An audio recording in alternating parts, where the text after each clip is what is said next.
Yes, revolutionary greetings once again, comrades. Welcome to Consensusism or Consciousism Study Group.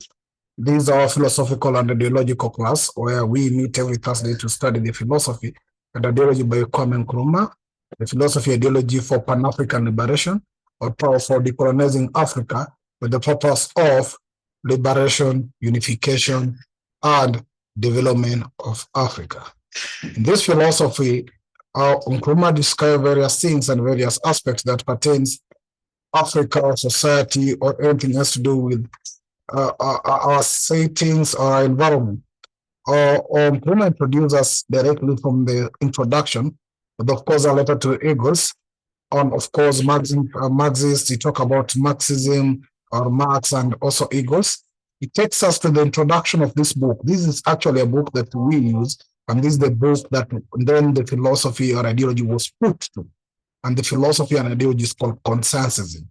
And that's the title of the book. So we come to the introduction of this book where Nkrumah takes us to various expose of the categories of colonial students, who then people can then either refer them as the types of Pan-Africans. We have the liberals, conservatives, and the progressive. Nkrumah ended up by saying that he was part of the progressives, and he described them as people who went to seek knowledge for the purpose of emancipation or liberating our country and our people. Then from there, Nkrumah takes us to chapter 1 of this book, which is called Philosophy in Retrospect. We ask ourselves so many questions. What is therefore? There are two questions: what there is, and how what there is. What there is what is the universe made up of, and how is that the universe is made up of. So we take issues to go with either the cosmos, and we go ahead to look at various aspects in terms of various called inside outside theses. We analyze various philosophies and ideology at the first time. Then we move ahead to various aspects until we arrive at where Nkrumah prescribed us that the universe is made up of matter. But our universe is a natural universe with its basic law being matter. So we analyze how is our universe made up of, what are the forces at play, and those so many other things. So that's where the chapter 1 ends. And then we get to chapter 2 on what we call philosophy and society. And this is where we are. We're looking at the society with various philosophies and ideologies. From Anaximander, we go to various philosophy. We look at the Thales, we look at the Socrates, we look at the Plato. And this is continuation. We also come up with the aristocratic class, the church, and the role of the power of the Christianhood or priesthood in a society. We've been looking at this, and we've been looking at the aspects of egalitarianism and all those aspects of what we call the rule of thumb and the general rule. We go external to look at now the differences between Socrates and Plato in regards to what we call the equality of men, where, of course, Socrates says all human beings are equal. Plato brings class into it. And now we're continuing with that conversation to where we are today. So comrades, feel most welcome, and let us continue the conversation as we move ahead. Welcome all for those of joined us. Sister Myra, are you in a position to speak, or you'll be just listening? No, I can speak. Okay, I wanted you to read for us the first paragraph that I've highlighted, please. A few centuries later, Platonism, having seized upon the priesthood, set about acquiring an empire and political power. The world was treated to a rehash of the old familiar arguments and re-encumbered with a theological explanation of the cosmos. Heraclitus's hypothesis that neither God nor man had made the universe was swamped with earnest pietisms. The priests emphasized their role of experts on matters divine. And since this world was held to be but a dividend of divine enterprise, they claimed expertise on mundane matters as well. Deeply in league with the aristocrats, they plunged Europe into the Dark Ages and the most terrible feudalism which history records, as the church exercised her divine right of grab. Wonderful. You end it very well. The church exercised her divine right of grab. Wonderful. So let me read it again, also slowly, so that you also, Sister Mary, you can also take time to internalize the text as I also read it. And then all members present, also to then that is so much Motao, once I finish the reading, to share his thoughts with us from this text. It says, a few centuries later. Which centuries are this letter? Because that then connects us up again to where we ended, where we're looking at the Plato and the Socrates. So a few centuries later, Platonism, having been seized upon, the priesthood set about acquiring an empire and political power. The world was treated to a rehash of the old familiar arguments and re-encumbered with a theological explanation of the cosmos. Heraclitus' hypothesis that neither God nor man had made the universe was swamped with earnest pietism. The priests emphasized their role of experts in matters divine. And since this world was held to be but a divided of divine enterprises, a dividend of divine enterprise, they claim expertise on mundane matters as well. Deeply in league with the aristocrats, they plunged Europe into dark ages. And the most terrible feudalism which history records. As the church exercises the divine right of grab. So of course we are analyzing the church grip on power and its decline, the rise of church to power. How did the church actually leverage on Platonic philosophy to gain political and social control? What role did the church play in the dark ages of feudalism? The decline of papal power that will be in the next paragraph, and so many other things that we'll be discussing today. So that's the text with us today. Brother Sam, feel free to start us off with your thinking. What we do is after reading the text, we ask you to share what's your thinking. Thinking is actually made up after you understanding the context or analyzing the context, understand it, analyze it, then share what you're thinking is about. So let's start by Elder Sam.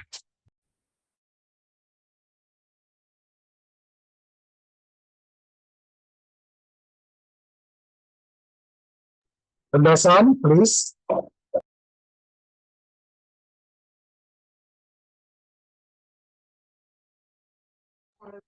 Thank you, Brother Pigeon. I was saying, I know that I've missed several sessions previously, but the little I can follow here is that we're getting back into that situation where the theory is becoming congested again with the up and downs. You know, Plato's main theory was saying he believed basically on abstract objects, and where he was emphasizing that there's external realities which kept on changing or are changing realities.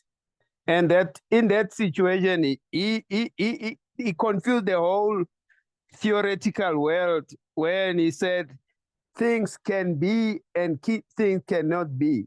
You know, that was the essence of that theory. And in that situation, it gravitated the whole society into the realm where the church becomes now the people who come to claim that they have the divine powers and they also have expertise on earthly matters. And in that way, they sway the society in the sense that the church can take power. But we know that the church as an institution, it could not politically be stronger than the rulers of those times and the military expertise that was there in those empires of the day. So that situation, that's what it brought. When they say it plunged Europe into the Dark Ages, that's where, because of the flux of this theory that says things can be and things cannot be, left everybody being challenged, everybody, the church dominating. If you don't toe the line, you were basically subjugated. You were always treated like a slave in those situations. Any resistance to that was meted out with punishment, and most of those days it was harshly. People were hanged, people were tortured. And that is the dark days that happened in Europe because of this flux situation where people were not theoretically sound because of the theories that existed at that time. Thank you. Thank you, Elder Sam. Let's get to Brother Carrington. Welcome, brother. Thank you very much. Yes. So these are the things I've picked from this paragraph. First, the fact that the priesthood, right now we are talking about the priesthood of Christianity. Christianity has started spreading throughout the Roman Empire. So this is the first, second, and third centuries AD, has been taken upon or has captured this idea from the Neoplatonists in Egypt, in Alexandria, and in parts of Greece, talking about Platonic ideals and ideals of leadership and how to organize society, right? And these ideas will seep throughout the Mediterranean world and be captured by essentially the king and the aristocracy. The class of the aristocracy will arise from the fact that there are certain people who by blood are more akin to be leaders of their society, which is supported by Platonism. And the aristocrats will make the claim that they are the people who are fit to lead society. Now, the aristocracy and the church, after establishing that they have dominion, spiritual and political, over the earth, they will essentially subjugate the remaining class of people who are mostly peasants into a system of economics known as the feudal system, which most of you are familiar with. So essentially, if we look at it from a sort of Marxist viewpoint, the property in society, or an economic viewpoint, the property, the land in society will belong to the aristocracy, the royalty, and the church.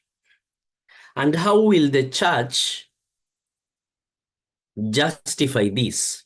Why do they have a divine right of grab? The church works through a very simple system of logic, if everything is the kingdom of God, if you accept that statement, and the church is the representative of God on the land of the mortals in our land, therefore the church will help God guide over nature by owning properties of interest. It is why, and this is not just therefore a modern problem, it is a centuries-old problem. It is why the church ends up accumulating very large tracts of land, significant shares in merchant companies, very many buildings in urban centers, for example, and the church becomes wealthy because they're exercising the right of dominion over God. And in the United Kingdom, the vestiges, the remnants of, and it is wrong for even me to say that they are remnants. The aristocracy, the power of the aristocracy is still very, very clear. And if there's something, just as tribes are very real in Kenya, classes of society are very real in the United Kingdom. And both these facts, the fact that the church is wealthy and powerful, and the fact that the aristocracy is seen as a special class, comes directly from this paragraph. So it is a powerful testament to me of how it's very, very difficult to completely eliminate history, even old history. And you can see the conditions for this situation being set up in this paragraph. Thank you, Brother Carrington, for sharing your thinking. Sister Mara?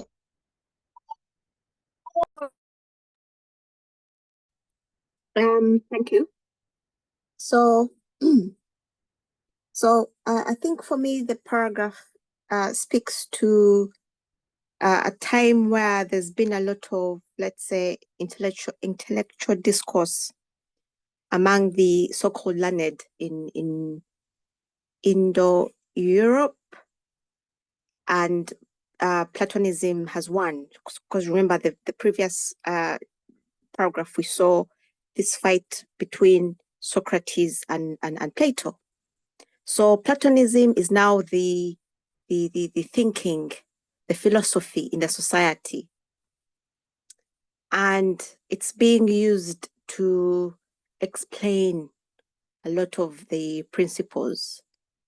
But Plato has managed to win over the aristocrats because of his thinking that only a few, the elite, can think, and therefore they should be the ones to decide what society is like and what the people should do. Basically, these are the people that deserve to be leaders. And the church likes it because, well, they've also decided that the whole world is divine creation, and they're the experts, on all matters divine. So they are the thinkers in this particular area of divine things. And the aristocrats love it because, well, they're the elites, right? They're learned and they know how to think. They're the ones able to think. So these parties are all now working together. And I would also want to link this paragraph to the previous paragraph, especially the first sentence, which says, as the secular metaphysics. So to me, this paragraph talks about the current one, a few centuries later, talks about the consequences of stripping the sacredness out of this knowledge, of this divine knowledge that had been copied down through the centuries from Egypt, then to the Greeks, and now we have it with the Indo-Europeans. They've stripped out all the mystery, all the sacredness of it, and they've rationalized what God is, what the earth is into their own image, into their own understanding. And because they are the knower, they're the only ones that know. They know the object being God. Then they become the universe. So they claim that this knowledge, that their knowledge of God is universal. And in a way, they're like playing God in that way, you know? So that's why they can just say, well, we are the experts in all matters divine that affect all of the world. And Christianity then becomes a very essential tool in the expansion, conquering. They go around conquering all these Vikings that were pagans, and therefore they are not deserving. They should be Christian, you see? So we'll just kill everything that doesn't believe like us, because we are the ones that know the universal truth. We're the ones that are right. And like Brother Sam said, that was the Dark Ages, and also the church then becomes, it has the divine right. There are many paper bulls, it has been recorded, where they said, go to those savage lands and take their lands, because yes, we have rights, you have divine rights, and put some civilization into the savages. Yes, because our way of believing is the only right one. So the political class and the church, like Brother Carrington has said, even up to now, they're still working very, very much together, you know, and Christianity then was used as a way to unite the different Indo-European tribes, you see. If they found pagans, or they either kill you or you convert. So in a way, Christianity then united the Indo-Europeans, and then after that, they were then able, with their divine rights and their knowledge, because their knowledge was the one that was right and the only correct way, they then spread out under the flags of Christianity, but really it was grabbing and imperialism and conquering for material wealth. And like Brother Carrington again said, the church got very wealthy, you know, under the flag of Christianity, but really it's really just about wealth and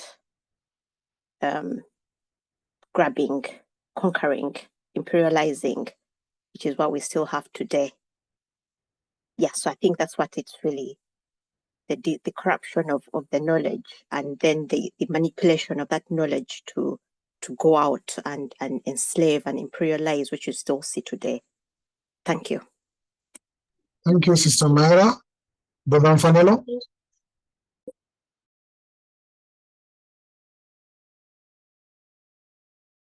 Yes, greetings, kings, royalties, queens. Look, it's a sad reflection, a reality that the entire Western civilization is anchored itself on this era. I mean, it's an era. This from, I mean, the people they often talk about, you know, all the Platos, you know, as really the people who gave birth to their civilization. However, it just also, it's a reflection that these people were confused in an immense way, because even, you know, the fact that now they, okay, so let's understand that the idea and the concept of priests, it's an ancient concept. It's an ancient that comes from Babylon. It was already there. They learned it from Babylon. Even Egyptians learned it because, you know, the pharaohs considered themselves gods, and therefore they had priests who actually affirms their authority as gods, and therefore offer sacrifices for various things, you know, for a harvest and for this and for that, or for before we go to war. So even in Africa, it's the same thing. I mean, Shaka Zulu, the kings always have the inyanga, we call it inyanga, someone who is spiritually inclined, who could strengthen the warriors or the king so that is feared. And I mean, they rule, they use power. I don't know to call it abuse of power, but they project power. You know, nobody can argue with it if you've got a priestess or a priest, you know, affirming signs and wonders that surely this one is the one appointed. So I think that the priest issues have been there across the whole spectrum of society. So it's not even about Christianity. Even in Muslims, even in Hindus, even in Buddha, in China, the same thing is there. So the entire spiritual world, you know, as described by various cultures, even the natives themselves did that. I mean, you just go to South American history and see Aztec communities there, how everybody has priestess and kind of spirituality leader or authority or healer, you know. So that one we will just put it aside, you know, for a second. But what is said is that all of it, from Babylon, it was an era, to Egypt, it was an era, to pass down. So the era was passed through up until today. The sad part is that this generation today still display the exact same era that we inherited from this generation. So perhaps it's a question of why did it take so many generations not to pick this era, you know, up until today? Because where we're standing today, you and me will value Ubuntu, the context of Ubuntu, because as a government system, as an organization of a community, that now will emerge as the best model thus far.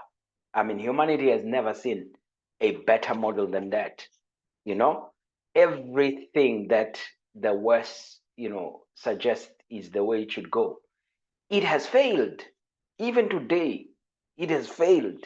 You know, global economy is crashing right now.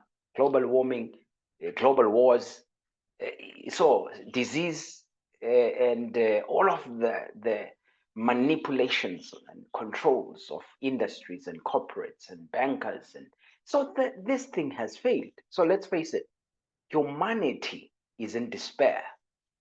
You know, the rottenness in London, the rottenness in America, the rottenness everywhere. It's because of these ideologies. So perhaps we should just, as a generation, be sober and say, look, it's best we learn, you know, from the closer you are at the beginning of time, the better maybe that you are closer to the truth, because everybody else is polluting, is telling their own narrative.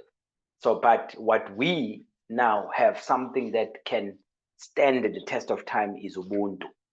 The fact that, you know, everybody is sovereign, everyone is recognized. I see you, Sawubona, and you have a right to exist, and you have a right to life, and nobody must class you, categorize you, or enslave you just because of your color of your skin or race. Nobody must tell stories about you were a monkey and you evolved. That's lies. Everyone was as brilliant, as genius as it gets. Now, people started with those stories that others have evolved more than others. It was to, you know, justify the white supremacy. In fact, I think what happened is the generations removed the creator and put themselves there, and they created religion. Because if they had understood the creator, they were then going to understand that the principle of nature is that it's not okay to go kill another person. It's not okay to go take someone's property. It's not okay to abuse. any life, even nature. It's not okay to go over, harvest fish. It's not okay to endanger any species. It's not okay to demolish forest and nature and pollute. It's not okay. So how are we justifying these industries? How are we celebrating these people? How are we celebrating, Plato right now? How are we celebrating Greeks to start with? How are we celebrating, the Roman glory, the Pope? Why are we even celebrating the Vatican? So it's pollution. So to us, we're sitting here, we just feel that perhaps we must then start saying, you know what, the West has misled us. End of story. And then Africa now must rise and go back to the basics. Ubuntu.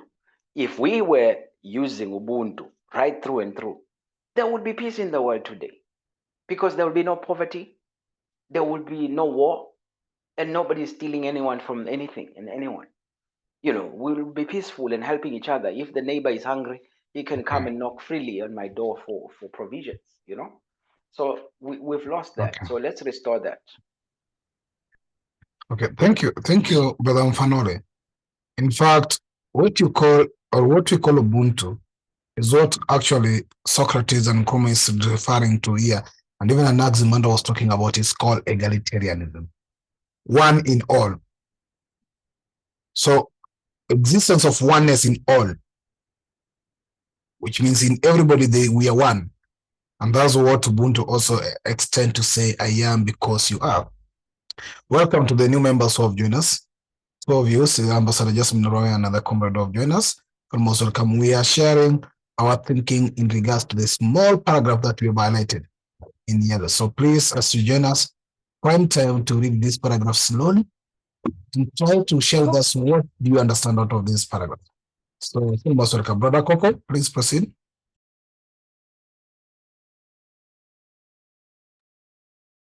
Greetings, comrades, and thank you for this opportunity.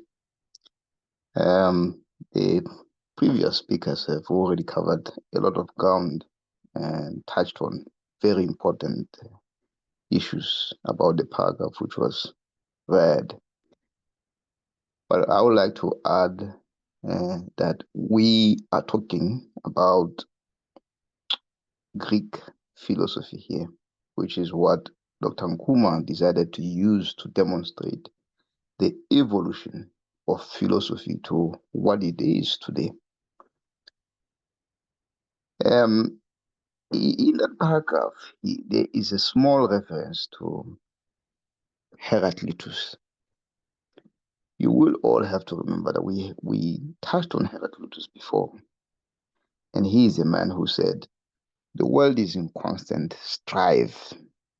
There is a good and a bad, always in opposing forces, which that attunement is I mean, it comes as a result of that conflict. So having said that, let's go back again to Thales. Thales is the one who used materials at first to start the revolution against the church, the priesthoods, the aristocracy was there then. But after Thales came on board and showed that we can use materials to develop our own world, then that started a revolution against the priesthood, the aristocracy at that time. But fast forward years later, we have Plato who has now, in his opposition to Socrates, has effectively catapulted the priests again back on top. And the church in our modern day has used Plato's theory to continue to say one class has to rule over the other. One class has to rule over the other. And there is that divinity involved, and they hold the monopoly over the divine divinity, in short. But let's not forget where this came from. It came from the Romans. The Romans the one who came with the synod of bishops, which came at AD 325, and decided to come up with the Bible, come up with this religion. But it's not from there again. Go look for the creating of the Christ. You will see that it came from the Flavians. Constantinus was a descendant of the Flavians, Titus, and his father, who ruled Israel at the time, Palestine, and in so doing wanted to impose their own rule over the Israelites and put themselves there as the gods, as the Messiah. Then they took that, the religion or the tool which was meant to subjugate the Jews, the Messianic Jews, has now gone on to enslave the whole world. And unfortunately, the Africans do believe that this is the real deal. But as my brother said, we have toppled, it has coup d'etat the real thing, which is egalitarianism. And that goes all the way back to Egypt. Socrates and the others, they learned it from Egypt. They took it, of course, into Greece. But the inability to interpret what egalitarianism was, it led to some of them interpreting their own way, leading to that aristocracy staying on top. It led to now education being used as a new form of aristocracy. And it's important to say that they ended up as the priests, judging in all matters, because they think they hold the divinity, they hold the power to understand what is right and what is wrong. And that's why they could come to our countries and say, or to our nations and say, you are doctors. Your doctors are witch doctors. You should not follow them. Don't follow this. They come to Lesotho and they say, no more of these initiation schools. No more. Or don't do any polygamous relationships. Nothing. They set up the standards. They set up the standards. And the grab continues up to today. The church in my country still holds a lot of land and is rich as a result. Very, very rich. So those are the people we are up against. So I'll stop here because I think the next paragraph is talking about how the church is fighting back after it was once again toppled. So this is again is a demonstration of that conflict between evil and good again. So the world is constantly at conflict, attuning itself. But the important thing before I do that is the church is always reincarnating itself, trying to show how good it is. Even now, we know there are scandals with the child abuses, sexual abuses, the priests, whatever, they are still there. We find all manner to protect them and say, oh, the Pope wasn't there, was involved, or whoever was involved. It is how it works. It is how it works. The church was involved in slavery, but some of us will stand with their hands on their hearts and say, the church did not have nothing to do with slavery. It was some greedy merchant somewhere from Spain, Portugal, or England. But the church was involved, and it's always reincarnating itself. Even though we know creating Christ was false, was based on the Flavians, we still continue to worship that same church. Thank you for now. Thank you, Brother Boko. Yes, as we get to the second round and also give the new members of join us catch up on the conversation, please allow me to proceed with the reading, then I'll share my thinking. Now, as a continuation to the second paragraph, and also to the members who have joined, as after finishing the second paragraph, you can play the first paragraph to the second paragraph as we continue this conversation. The second paragraph, yes, Sister Myra, before I proceed. I just had a question, and I was wondering if maybe members can share what they thought. There's a line here in that paragraph we've just read. Heraclitus's hypothesis that neither God nor man had made the universe was swamped with earnest pietisms.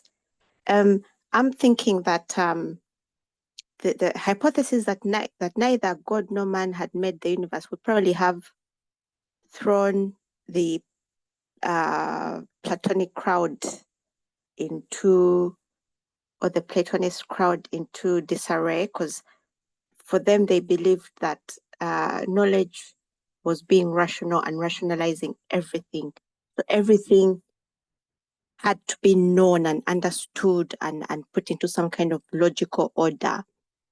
And then I looked at pietisms, and it said that it was a Lutheran branch of Christianity where it was really based on the devoutness of the followers. So I'm thinking maybe they then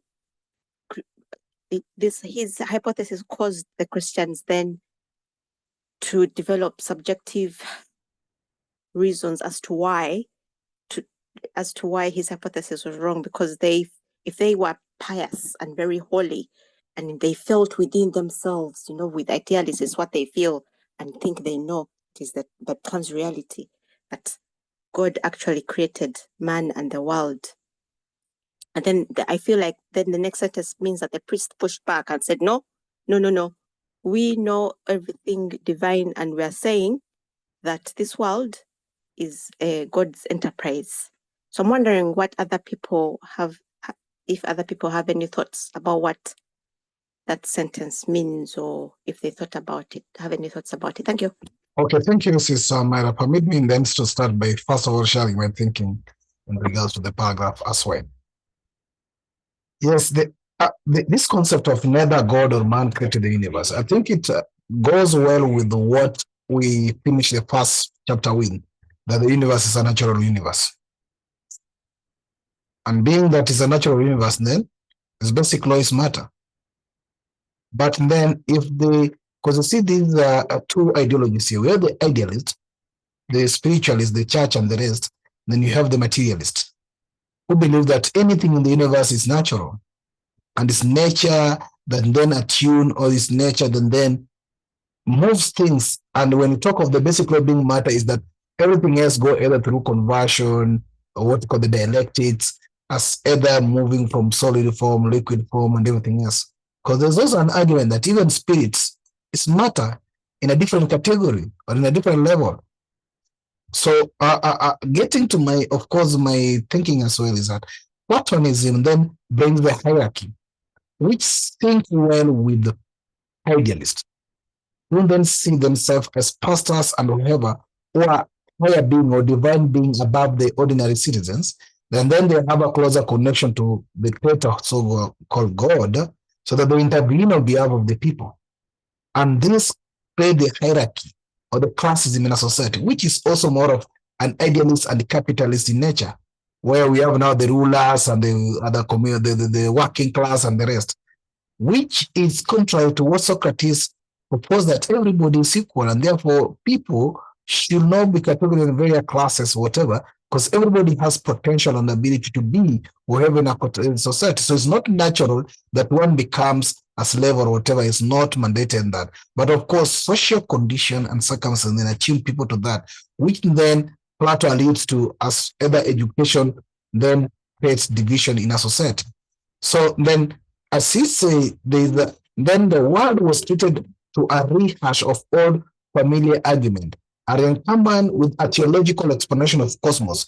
So theologians and the priesthood and idealists and the what you call the spiritualists then describe the world in a theologian explanation, which to them is that the universe is controlled by a certain supernatural being or supernatural forces outside there, then is in charge of everything going on in the universe. That's their theological cosmos explanation of the universe, which is contrary to the explanation of the materials that the universe is made up of matter, but then the universe is made up of spirits and ideas.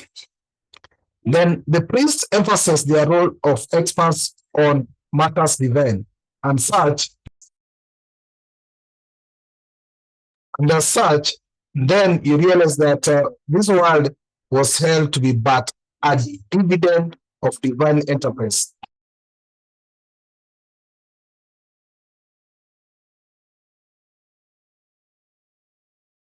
So then the church became a dividend of divine enterprise. They became expert on manual matters as well. So that is it. In any solution in a society, the priesthood is assumed to be having the solution. There are people who intervene, call on the behalf, do whatever things. They want to explain anything in the universe or in a country based on spiritual or idealistic intention or understanding. So deeply linked with the aristocracy, truly. And then plug Europe into the Dark Ages and the most terrible feudalism in history of records. Because then now they bring the classism and the class and the slaves and the slavery and everything else. Then you see the church now exercising a divine right of grab. And literally they grab all political power and all powers in a society. That's my basically understanding on this. But somebody might want to come into the question Sister Myra asked. Feel free to raise your hand. Brother Carrington, if you have something to say. And then anybody. But now then I can allow the new members of John if they can also share something in the first paragraph before I go to the reading of the second paragraph. Anybody want to come in? Yes, Carrington, please. Yes. Thank you very much to the Sister Myra, for the question. Plato and later philosophers are not very committed to the idea of God the creator, although they are not completely uncomfortable with it. If I remember correctly, and people trained in philosophy, please feel free to correct me. I could be mistaking the ideas. Plato had this thing called, I don't know, demiurge. I remember something like that. A force, let's say, that created the universe. I do not remember the force being intelligent or conscious, like our traditional conception of God, but I think later bishops of Christianity basically captured this idea and then said that this force which created the universe is essentially God and is conscious and wants us to be good, etc., etc., etc. So the philosophy was appropriated. And the reason they did this is for the other features of Platonic type philosophy. So Plato, another thing that we've not discussed as much, but is very important to point out, is that Plato was an idealist. And idealist in defined with the opposition to materialism. Plato believed that there is such a thing as an ideal table, for which all concrete tables, all real physical tables, are shadows of. And this is very attractive to spiritual thinkers in general, and in our case, European, Mediterranean, Christian thinkers in particular. Yes.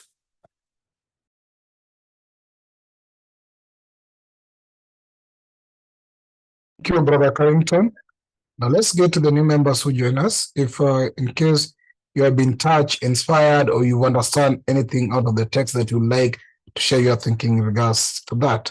Let me start with the Dr. Ya Ashantewa. I think this is your first time or you're new to our class, but you are discussing that first paragraph. Do you have anything to share with us based on the readings that you have seen?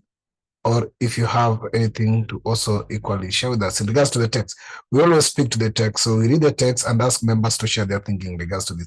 How do you understand it? Then how does that understanding form a thinking? Then you can share your thinking with us in regards to the text. Thank you. Sister Dr. Ya Ashantewa, I think, sister. Greetings, everyone, and thank you for this platform. I was just being coerced on another group to join, and the topic looked very interesting. I am Ya Ashantewa Ngidi, and I am based here in KwaZulu-Natal, where I am the founder visionary of the Pan-African Institute, IKS Institute here in KwaZulu-Natal.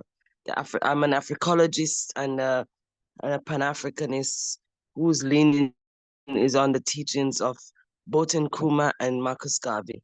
I really have nothing to comment on. I'm really being an observant student at this time. This is my first interface with this group. So I'm just trying to figure out this conversation. So if you'll just allow me to be an active observer for now, and hopefully I'll catch up by the time the next one comes around. Thank you. Welcome, welcome. Ambassador Jasmine, please. Sorry, can you repeat that? I say thank you and feel most welcome. Let me call the next person, Ambassador Jasmine Roy. Okay. And you are free to follow and join us also in the next sessions as well. We meet every Thursday. Ambassador Jasmine, do you have anything to share with us in regards to this? Good evening, everyone. Good evening, Ambassador. Or good morning or good afternoon. Well, from what I'm understanding of that there is that as Africans, our spirituality has been interrupted by a stage of where they were fighting about religion and who should be in charge and who should teach what. But from my perspective, what I understand and what I know is that both the Bible and the Quran originated in Africa. They were called the scripts or the that or whatever. But the colonials, when they came and saw how the people were living in peace and their spirituality, they took those books and translated them, changing verses to what they wanted to change them to.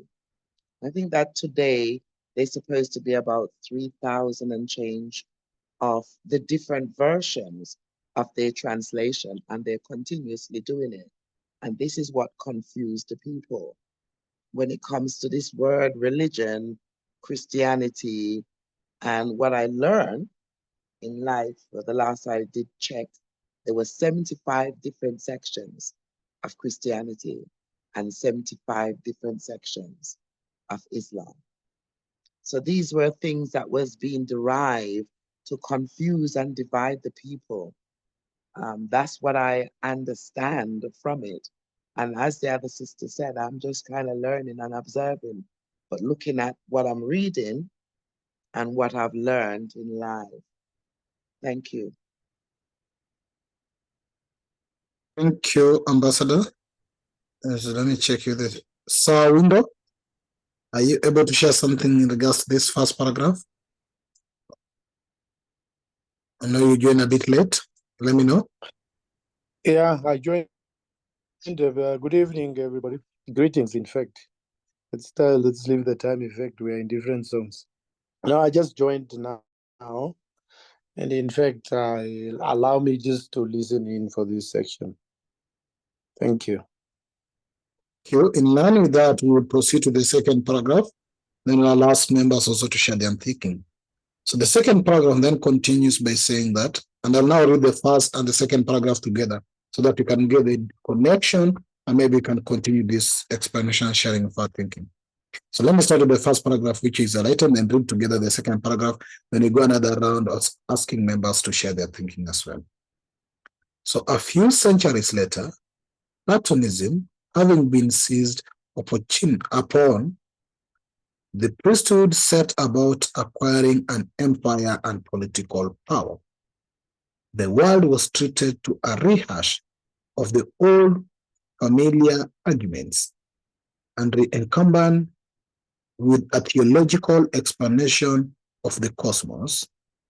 Heraclitus' hypothesis that neither God nor man made the universe was swamped with earnest atheism.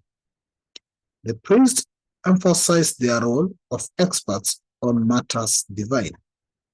And since this world was held with but a dividend of divine enterprise, they claimed expertise on mundane matters as well. Deeply in league with the aristocrats, they plunged Europe into the Dark Ages and the most terrible feudalism which history records. as the church exercised her divine right of grab.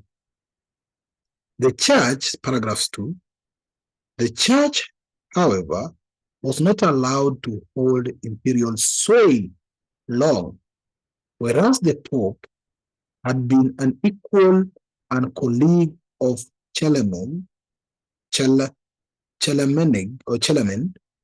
with the accession of Otto I, he sank to a junior position. Indeed, he was beholden to Otto for quelling the Italian threats to the papacy.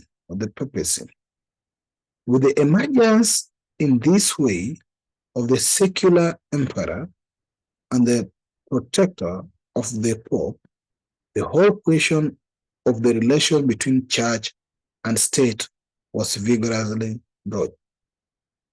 And secularists argued that as the Pope had not founded an empire, he could not rule one. Now, the Pope's claim to earthly sway had drawn inspiration from St. Augustine's Civitas Dei, which was itself milked from Plato and Plotinus. While pretending that she was only interested in the higher reality of heaven, the church was not reluctant to embroil herself in sordidness of power politics. Brother Carrington, please start us off here as I try to check on some explanation of some words here. I would also like, I've forgotten the meaning of the word broach. I think it is a void, but I would also like to find out that one to see whether my points can make any sense, but I will start. This is a period of European history that I'm starting to forget because my interest is waning, but this is during the formation of kingdoms and states in Europe after the retreat and collapse of the Western Roman Empire. So the Roman Empire, which is important to our story in this paragraph very, very much, Christianity ends up being a serious political player in this medieval Dark Ages period because it had set itself up, or it had been set up by the Emperor of Rome to be the state religion, right?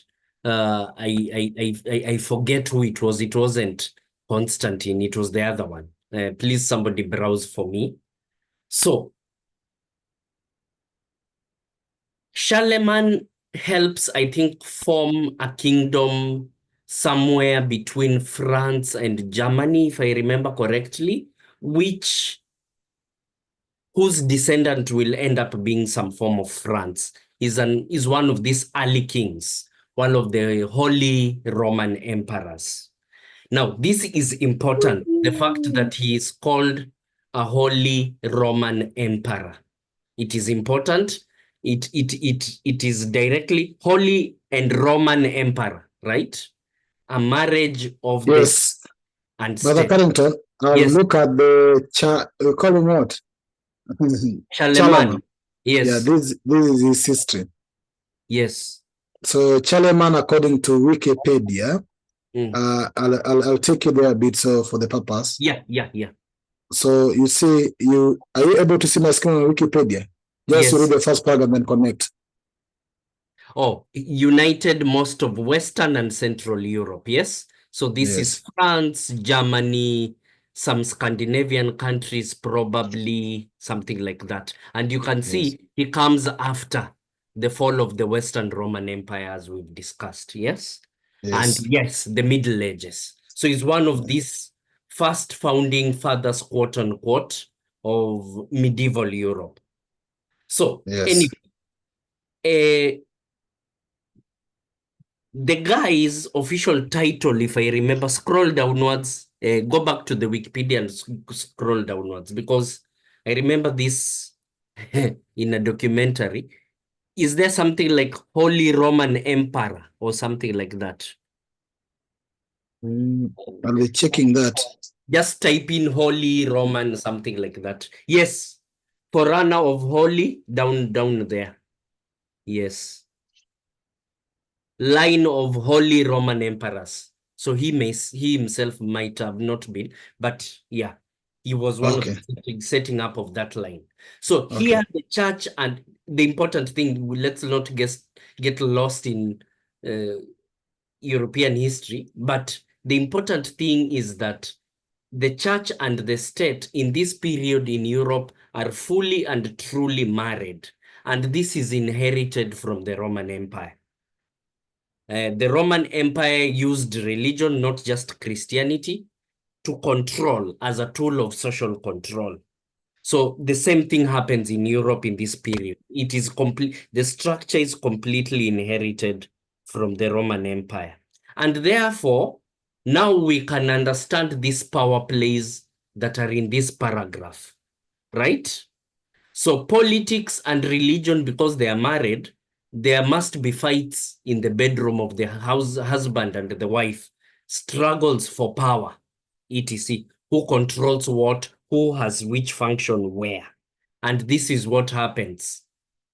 Now, very quickly, a lot, because these kings need a state religion, very quickly, relatively, and even during Roman times, the church is organized around the Catholic Church.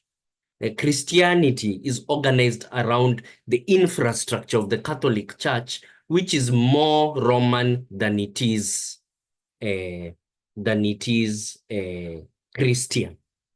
But in any case, again, politics and religion unite.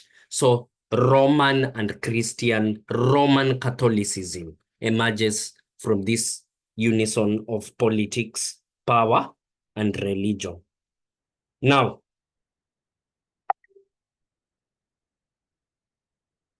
I am not familiar, somebody could be familiar with St. Augustine's document, but I am assuming it is one of these documents trying to blur the line between give Caesar what is Caesar's and give God what is God's, pushing for the stronger interaction between the church and the state, and therefore justifying the involvement of the Vatican in politics. Yeah. Thank you. Brother Carrington, I've also gone to that document of the St. Augustine, and there's if you can see what actually Wikipedia is saying about it, the decline of the city of God against the pagans. So that is the Divisie Dei contra Paganos. But I think Brother Kwame will be able to explain about this better. I will need to absorb the book for me to understand anything there. Yeah. So yeah. Thank you. So, okay, so let me get to welcome, Brother Kwame, as I'm trying to get back to our book. Brother Kwame, you're most welcome. And yeah, you can take off if you are in a position to do so, Brother Kwame, with the chairship. If you're not, I'll go on with the readings and the progress we are making. Brother Kwame? Brother Kwame, can you hear me? Okay. Let's proceed. So Brother Carrington has shared his thinking in regards to this paragraph you related. This is the second paragraph you're coming through, or we're coming across after just finishing our first paragraph just above in some few minutes. So let me get to Sister Myra. What's your thinking in regards to this paragraph now? Well, I think for me in this paragraph, I think there's a challenge now. There's a challenge to the church and its power. The kings and the people that were creating these kingdoms, like Brother Carrington has said, are perhaps questioning why the Pope feels or has the right to interfere in secular matters. After all, here there's a line that says, with the emergence in this way of the secular emperor as the protector of the Pope. So really, shouldn't it be the other way around? If the Pope is the speaker of the divine and therefore the powerful God, therefore he should be the one protecting the emperor. So perhaps given that now it was the emperor giving protection to the Pope who was the representative of God on earth, that probably put the church in some bit of trouble, and perhaps their reputation was taking a hit. So then what do? Well, there comes a man called Augustine. Augustine is considered in the Catholic Church to be one of the doctors of the church. It's very few, they call them saints. Very few saints that have been given this title, and these are people that have written thought or philosophized or solidified Indo-European thinking. So he was one of these. And what Augustine says or does is he puts together an argument that justifies the existence of the state using Christianity. So then Christianity gives credence, to the state. For example, we all know, those of us that read the Bible, the line that says you should obey government officials. A good Christian obeys government officials. Or another one that says you should pay your taxes. A good Christian pays their taxes. So that was one of the biggest roles of Augustine there, of saying, well, actually, you can't leave the Pope out of state affairs because the state is actually defined by Christianity. Yes. So then that allowed the church, here it says, pretending that she was only interested in the higher reality of heaven, actually this allowed her, that gave her a freedom to interfere in state political affairs, because after all, the state became very closely identified with European Christianity. Yes, that's what the paragraph says to me. Thank you.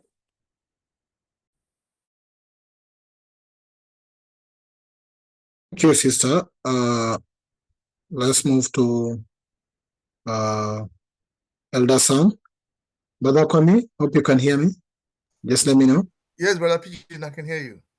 Okay, thank you. I'll request that you lead us towards the end of this. We are having 38 minutes, but I'm still going around for this session. All right, thank you. So, okay. Thank you. So, who has spoken? So, this second paragraph, we've started with Brother Carrington and Sister Myra. So, the rest of the team hasn't spoken so far. We just finished the first paragraph, just up there.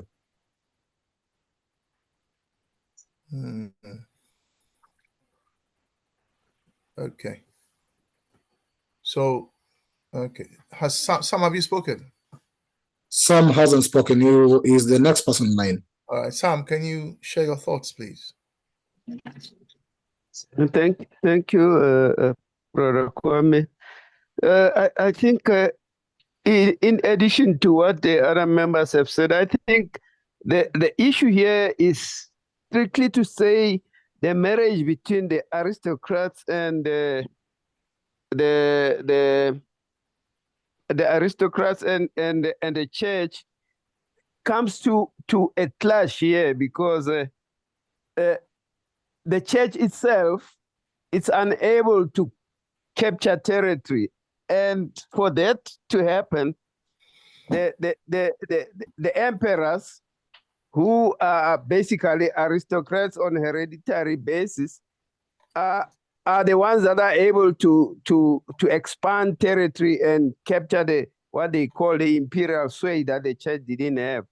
And that is the crisis that emanates on this paragraph. And it is emphasized, or it is emboldened by the thesis that St. Augustine came with, where they say he wrote 22 books around this, but the essence being that the city of God is a separate city, and the city of the evil, or the city of the earth, which is a separate city. And therefore, it became a crisis between the new rulers who were not religiously bound. That's saw things differently. And it became this crisis that it is said in the end, the church was reluctant and it embroiled itself in the sordidness of the power of politics. So this is the crisis between the church and the aristocracy that emanated from that. Thank you. Thank you very much for sharing your thoughts. Let's hear from Brother Ndlovu. Oh, actually, hold on. I think, is there a sister here who hasn't spoken? So, Dr. Ya Asantiwa, are you a woman or a man? Because I can see Achar as well there in Gidi. Because Ya is a woman in Ghana. So, which is it? Can you, if you're a woman, can you speak now? If not, I'll come back to you later. Indeed, she's a sister. She had introduced herself previously She has, before, okay, I wasn't here. Okay. but she's a sister. But she So, can be able to speak. She sister, said can she you is share her first your- time. thank you. So she doesn't want to speak, or No, it's fine. She can share her she's thoughts. still at liberty to share her thoughts if she is able. Yeah, that's fine. Thank you. As I said, Dr. Ya. I'm an active observer. So I Okay. am Mrs. Ngidi, married to the Zulu Nation, Okay. but I am Mama Ya Ashantiwa Ngidi. Okay. And I'm still Thank an you. active So, observer. Thank you. okay. All right. Thank you. We are okay for those who claim to be observers, but we also encourage them to share their thoughts. So feel free whenever you can to share your thoughts. Thank you. So in that case, Brother Ndlovu, can you carry on, please? Yes. So perhaps, one of the things that I must just highlight for me, based on the question that the Queen asked, people were confused about whether or not God existed, or the Creator, or neither man or Sorry, God can I ask? created that. Yeah. Oh, Yeah. hold on. Sorry, who asked that? I may have missed that. The Queen Myra. Okay. Queen. Oh, you mean Sister Myra? Yeah. She asked what if people. Yeah. Sorry, can No, you she remind just me what asked, she what asked? do we think of that line? That Which line? from the first paragraph. Whether God exists or not. Yeah, it says neither man nor God created the earth. There was some line like that there. All right, Okay. but All right. Yeah, carry on. anyway, look, my thought on all of this is that the church did not know what they were doing. In other words, not the church. Let's say Rome. Rome was formerly pagan nation. Same with the Greeks, but they then were absorbing a religion idea that was not theirs. Therefore, they struggled with understanding and walking that kind of agenda, because that religion did not come from Rome or Greek. The stuff was written in Egypt by the likes of Africans. So they were struggling to interpret and understand, how does this thing work? So they were copying ideology that was not theirs. But nevertheless, the bottom line is they abused authority. And therefore, the whole of Europe, up until today, America, is still abusing their authority on the global arena in the same ideology, because you see, they find Israel right now on that account. They, with the Britain, set up the state of Israel on the same account. It's error. So they have superimposed in a space that is not theirs. They because of that, they created war like we have today with Palestine and Israel. The highest disease in Israel is skin cancer. That simply means the people who live there now were not meant to be exposed to sun condition the way it is there. Therefore, the highest disease today there is skin cancer. It tells you that those people were never there, they don't belong there. And now, because of Britain and America driving that narrative of abusing religion in the interest of commerce, I think all they want here is money. It's all about money. Because even Pope, he's the one who appoints all the kings in Europe. And because of that relationship, he gives them power to go take territory and loot. And because of that, these kings are paying tribute to the church. That's why the church is rich and is wealthy. Even the Vatican has its own bank. Secret bank, I must add. What does business, a church have a secret banking? What business does a church have with secret banking? What business does King Charles have with secret banking? And the Britain, they have all kinds of secret bankings all over the world. What business do Europeans in Switzerland having secret banking? It means these people are not what they claim they are.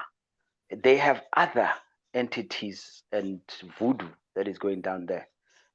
You see that also with sand, because how do you have Vatican involved in such things and in changing times, calendars and season, in observing, spring equinoxes, and what are they messing up with all of these things if they are truly claiming they are the people of the book?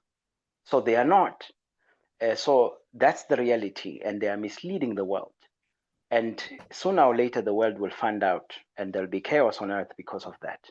So I think we need to go back to the people who have authority to teach the whole world about any philosophy. It should have been Africans, because it's a birthplace of humanity. So our ancestors are the ones who should be teaching the world what to do. And I think it brings us back to Ubuntu in any case. So I think that's my view on this thing. But then, Blower, doesn't that bring your argument back to what we are doing here? Because what we are doing here is attempting to teach philosophy, the philosophy that should liberate Africa. So wouldn't you say that is what we are trying to do here? Because we are Africans, we want to teach the world philosophy. The other thing I wanted to ask you is, do you subscribe to the position of George James then about his position on stolen legacy? Because what you appear to be saying is that what we have is stolen legacy. People who are presenting themselves to the world as us when they are not us. What do you think? Yeah, so no, whether or not I agree with his concept, but it is the fact that we know that the Greeks did not write scriptures. We know it was Pharaoh who instigated this Greek Septuagint recording of Hebrew into Greek in Egypt, and he commissioned 70 scribes to do it separately so that they don't cheat, and so that he has proof that it's genuine what they were recording rather than changing it. Now then, all of your the Socrates, the Platos, they land in Egypt, in Alexandria. You talk about Saint Augustine. He was living in Egypt, in Alexandria. They influenced the law. In fact, the whole was law. Was Saint Augustine not an African? Yeah. Saint Augustine was in North Africa. I'm asking, wasn't he an African though? Yeah, North Africa. He's a bishop in Africa. No, I'm asking, wasn't he an African? Well, I would not know, but he's from Africa. So well, as far as whatever he was then, as far as I whatever understand, he was, yeah, he was from Africa, but I have no clue what he would look like. They have crowned him a saint, and he was very influential with the concept of natural law, and then which was then later changed by the Greeks themselves with this idea of Plato to say, no, we must have civil law. Man must create its own law, and therefore we have now today civil law influencing, the Roman and the British. America even changed it themselves. They call it, not civil law, common law, because they thought, they were rebelling from the religion. They were running away from the Roman or persecution. Americans, the founders of American, they were running away from their religious, obligations back home, persecution, and they went and started a new religion in America, and then write their own laws, and then create this liberalism that we see today, which again is misleading the world into another extreme, breaking the fiber of family. Now the world is more confused than we were before. Are you male or you female? Or they say sexual liberties, but what they are saying actually is to encourage abortion, for instance. But in the meantime, they use the same media to encourage our youth to experiment in all kinds of sexual immorality. And therefore, they have teenage pregnancies. Now they encourage more abortions. So, now they're destroying the whole world. So I think, let's just face it, the Western people know nothing about religion, know nothing about God, know nothing about the Creator, know nothing about law or anything. So they have lured the entire earth into destruction, to World War III, global warming, current meltdown. In fact, the current meltdown on the global arena, they say it's going to be bigger than since World War II. We've never seen such a crash. So that's it. Dollar is crashing, pound is crashing, euro is crashing for this reason. So returning then, thank you very much. So returning to the paragraph we have read, we mentioned last week that there was a clash between what the sophists were saying and what Socrates was saying. And that as conscientists, what do we do when we're also faced with that clash? And you, Brother Ndlovu, in your presentation, you are mentioning some of those clashes. So here is another example where there's a clash between the papal position, the position of the papacy, based on St. Augustine's Civitas Dei, City of God, that the head of the Christian church is both head of the heavenly kingdom and the earthly kingdom. And then you have someone like Otto I, the German emperor, who is now protecting that head of the church and the earthly power. And so here you have a clash, and that clash has then led to arguments about so who is supreme? Is it the Pope, or is it the secular power, or the Pope? So here we have again an example of where there's a clash. Thank you very much, Brother Ndlovu, for your insightful contribution. So let's hear from Ambassador Rowe. What do you think, Ambassador Rowe?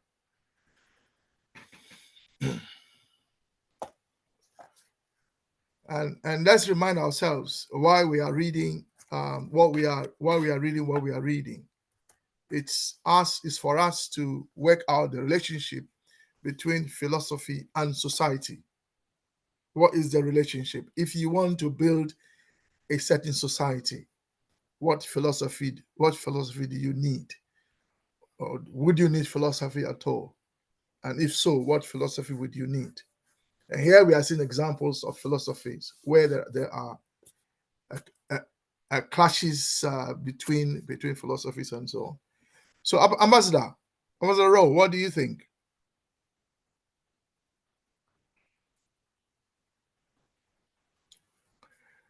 Ambassador Rowe doesn't seem to be ready. So let's hear from Sir Windhoek. Is it Windhoek? Yeah, I think I got your name right this time. Windhoek.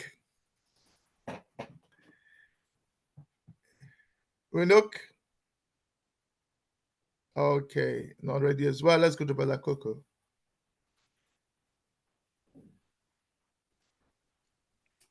Greetings once again, comrades. Yeah, greetings, brother. Let me read the chat in case someone left messages there. Yeah, go on, Brother Coco. Thank you. This is interesting. I'll start with where Platonist philosophy is compromised. Once it's compromised, and to ensure they remain relevant, the church once again reached out to someone else. Now they went to Aristotle, who is a critic of Plato. And again, that shows you who the church is. The church can survive, they can continue to exist regardless, because they always find ways in which to reincarnate themselves. As I said in my earlier contribution, the Christianity started by the Romans using the Messianic Jewish religion to subjugate the Jews who were rebelling against their Blakoko, rule. Yes. Blakoko, do you mean Christianity as a state religion by the Rome? Christianity, not Christianity as a state religion. Sorry? The whole Christianity itself. Yeah, that's what I'm asking for clarification, because there's a difference between Christianity as started by Jesus, so-called, No, I'm saying Christianity was started by the Roman emperors, the Flavius. That's what they are called. Because that's they what I'm asking wanted. for clarification. Are you clarifying between that Christianity where moving from? No, I'm saying Christianity from the origin was started as a Roman propaganda. In short, it was started as a Roman propaganda, which was used at first to subjugate the Jews, and then later on to subjugate all of us. So my point was, it continues to take different forms, continues to change and adapt regardless. Yeah, hold on, brother. Hold on. I want some clarity.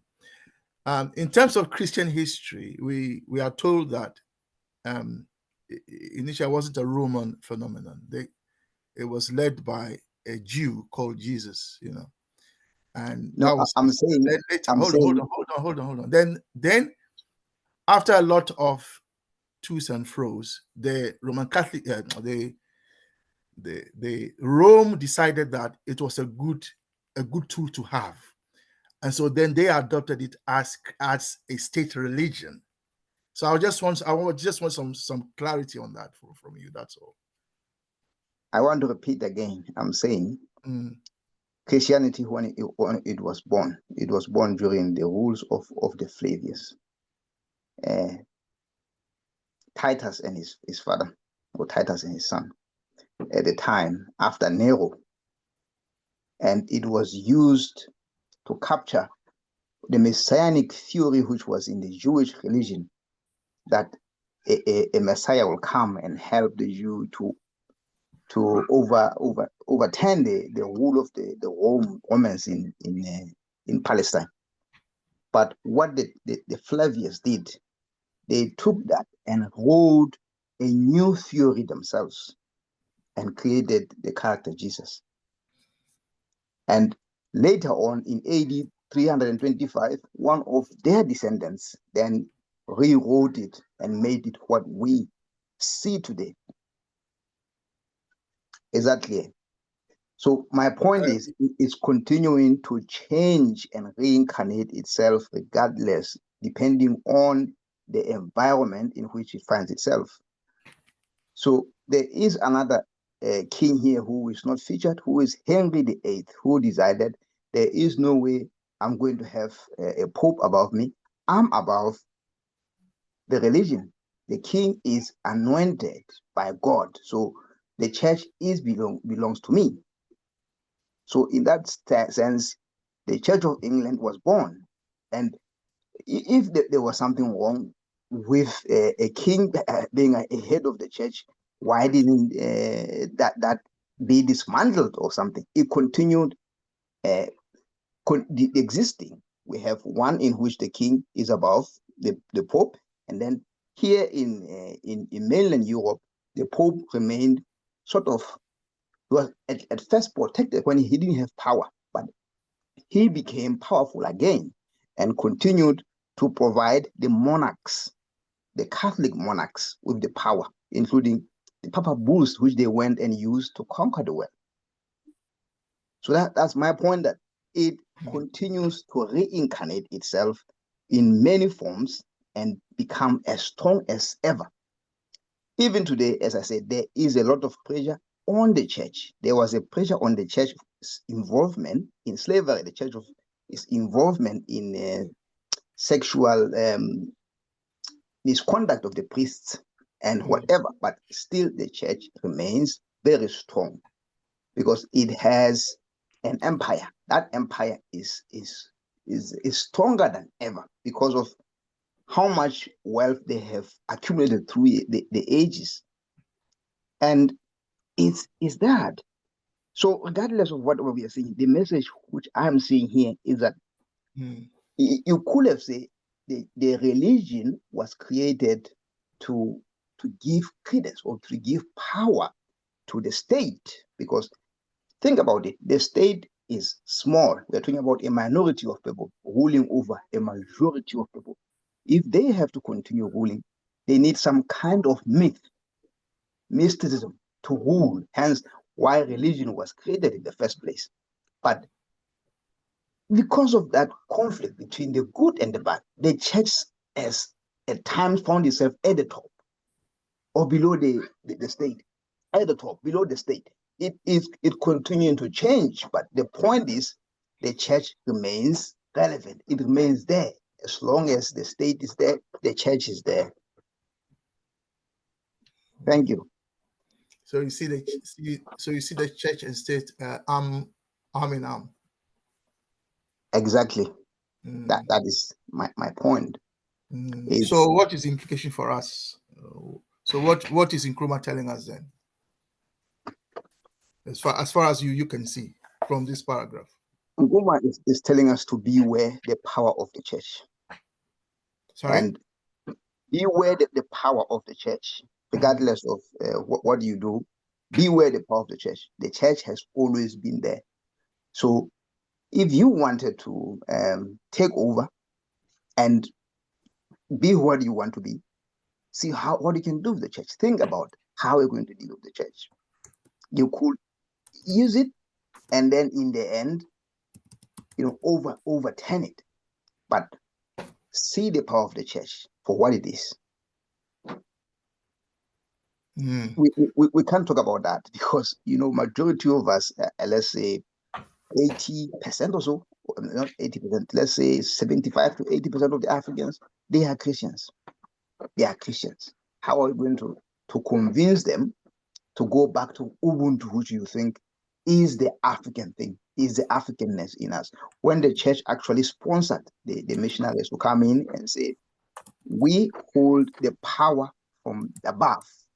We know your doctors here are witch doctors. They are evil doctors. Do not follow them. Do not follow them. Even our herbalists were disregarded because the church said so.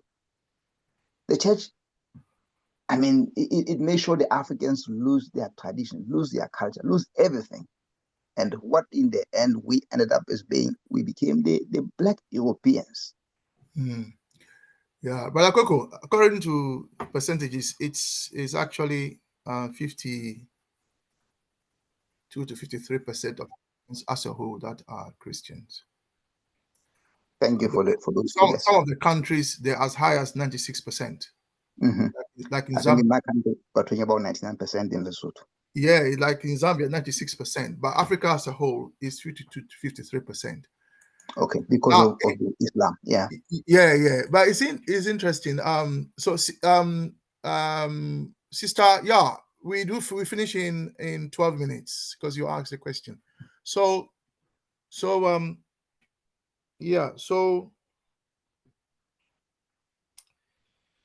have we who have we not heard from? Windhoek, are you ready to speak? And also Abazadaro. Yeah. Sorry, I'm just watching the digits on my phone. Yes, the gentleman that spoke before, only a few minutes ago. Brother Coco, you mean? And the taking away, erasing our cultures and traditions, even the medicines, they took our medicines and mixed it in with their technology and send it back. in bottles and vaccines. And they did a similar thing with the religions. I would say, I use the word religion, and nowhere in the Bible does it really mention the word religion or Christianity. But that's the words that are being used in society. So they have taken away and they have used it to separate our people as Africans, even children from parents. They've used this book to do that, considering our ancestors had left us with a tradition. And this, what they have used, given, put on our shelves, whether they call themselves missionaries or not, have really erased information that our forefathers had given us to bring all the way down. I don't see those so-called religions are anything to do with God at all. They're man-made to keep people in subservient or control. And that's how I kind of look at what's known as religion today. And Kwame Nkrumah would not have been for it. He would have been more against it because he was quite intelligent in seeing the way that as Africans we were separated, split into religion, split into tribes, different ways to separate us all. To this day, that's what's happened. So Kwame would not be for it. I didn't read too much of the verse itself, but I'm listening. Okay, that's what but Brother Doro, we encourage you to also read whilst you listen. Do both. Yeah. I know people. You know what? We've had no electric all day here. Right. Okay. No electric. The battery's running low. Candles are going, and then now they're charging up the brother. phone. We feel you, brother. Oh. Okay. Thank you so much. Thank you. Windhoek.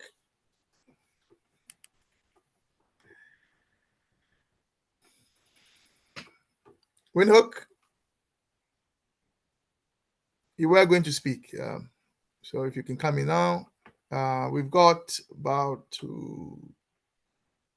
8 minutes to go. So we've got 8 minutes to go. Let's hear who hasn't spoken, and then we can wrap it up. So yeah. Brother PG, did you give your own view earlier? Did you share your own view? Yes, I shared maybe in the last paragraph, not this one. Can you share your view on this paragraph then? I think this is I feel this is the fall of the church power. They actually rise up during the period of the divinity, and then they went extra mile to exercise the divine right to grab, but that did not hold longer, as my first line is saying. But I think also, of course, the papal bull has been mentioned, and I'm seeing the papacy here, and actually it's linked to that, and their power of control, and how the church actually and the state were vigorously watched. So I'm seeing a competition, and this is a serious struggle and fight still up to date between the church and the state. And I think that's why somewhere, I think it's in this book or somewhere, when Nkrumah says that then a state should be secular, because the impact of then church and their lust for power. Church are not only after the so-called divinity or glorification, but they also need power. They grab power, and that power extends beyond church to politics. And then that makes the competition between the state and church. A state is not a church, but of course the church want to make state to be church. And then that speaks against also to some states, of course, we know even in Africa, where they are called either Islamic state or state religious states, so-called. And is that not right? Because the assumption or the fact that majority of people in some countries might be actually so-called religious in various other religion, do not then make religion to be actually to hold the state active. So that's what I'm seeing here. And I'm seeing, of course, there's a very interesting line here that I like. That the secularists argued that as the Pope had not founded an empire, he could not rule anyone. He could not rule any empire because he never founded any empire in the first place. That's really very interesting to me. Yeah. Yeah. Yeah, let me stop you there because of time. Brother Kwame. Yeah, in fact, you've hit on the arguments that were going on there, which we're also making here. That does the church have the power, or should the church rule the state? So as we have recognized, the key point here in this paragraph again and again and again, Nkrumah keeps reminding us, is the role of philosophy. So here again, we see how the Christian church has taken a philosophy, Platonic philosophy, and then used that to wield political power. So the argument here is that when you see political power, you must recognize that it is underpinned by a philosophy. There is no political power, although people will say so, there is no political power that is not underpinned by a particular philosophy. And Brother Coco mentioned Ubuntu. Now, if Ubuntu is a philosophy that we want to wield, for whatever reason, then what will political power look like in the hands of Ubuntuists? When they have political power, what kind of state will they run? And when we look back on the history of Africa, if Ubuntu has been there before, what kind of Africa or African community or African community or chiefdom did it have? So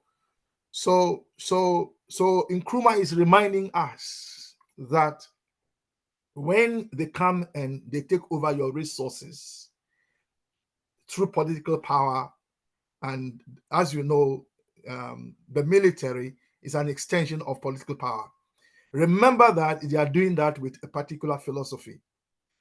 And you can't just embrace that power without realizing or without reflecting on the philosophy that is underpinning that manifestation of political power. Therefore, as Africans, what philosophy are we? Brother Ndlovu is saying that we should be teaching the world. Fine. So if we're going to be teaching the world, let's start teaching ourselves. So the question is, what philosophy do we as Africans think we should use in order to liberate ourselves, by which I mean the African continent, unite ourselves, and develop ourselves? Because we are not developing as a nation. We are not developing at all. Some Africans are having a good life, very, very good life. They earn a lot of money. Some, they are doing very well. They build beautiful houses and so on. But you can't say so for the majority of Africans. So the central question which we must take away from this class, as always, as far as we're reading this chapter, is what philosophy do you think will enable us to as a basis for political power that will enable us to liberate, develop, and unite the continent? So the time now is 2 minutes to 9, and we will end it there with announcements from Brother Pigeon. Yeah. Thank you. Thank you very much, Brother Kwame, and thank you very much for all of us who made it today. This is what we actually do every Thursday. We've been doing this for the last 2 to 3 years virtual. But like Brother Kwame and some other comrades, I've been doing this for the last 10 years consistently, or sometimes with some space. But we have never failed to meet any Thursday for the last 2 years. And if you can check, we go into depth, because this is a philosophy. This is not a text of reading. It's a philosophy and ideology that then is upon us to understand it critically and understand its power towards the quest for liberation, unification, and development of Africa. So we've been taking time, even reading only a paragraph a week. And you can imagine we are around page 40 or 45 out of 100 pages. That shows you the intensity of how we seriously take this text. Because we know if we can be able to understand and tap Nkrumah's mind as he was putting this philosophy and ideology down, we can be able to tap and unlock the problem to us, or the solution for the liberation, unification, and development of Africa. Our recordings are always available on our YouTube channel, and I will be uploading this and share with members who might not be able, or who did not join us, or who might want to listen to this and maybe tap to some few knowledge, or even want to share with their friends. All our recordings, our past recordings, are available on our YouTube channel, over 150 videos for Saturdays and Thursday. Now, in regards to news, this coming Saturday, our sister, Ambassador Jasmine Roy, will be leading a crucial conversation we always have on the unification of Africa, as she is an ambassador with the State of Africa Diaspora, on the efforts and the challenges and all that it has taken, or what it takes us as the continent to unite with the diasporas. That extends to even the African and Caribbean and the journey towards the unification, because we are one people, irrespective of where we are. So she'll be sharing with us and presenting to us all that she's been doing and all that must be done in order to connect both. Of course, Marcus Garvey started the journey towards bringing us back to the Africa. Some people have different views on this. And Nkrumah also emphasizes on this, that we as a Black people must unite, or Africans must unite, in order to totally liberate and develop Africa. So there's a conversation we'll be having this Saturday, and every Saturday is a conversation on the unification of Africa. So feel most welcome to do the same time, and I'll be sharing the link. In case you need any information, feel free to text me. And I think majority of those who are here have their contacts, or have seen me sending these links to various of the groups you are. That link that was shared in the group you belong to actually is my contact. So feel free to get in touch with me anytime. Without much ado, permit me to say thank you, and maybe have a blessing evening, morning, and even morning, evening, to wherever you are. Believing there's nobody on the afternoon, but if you're in the afternoon, so good afternoon to you. See you again this Saturday. Thank you. Thanks, and good night, everybody. Sam, I hope South Africa is great.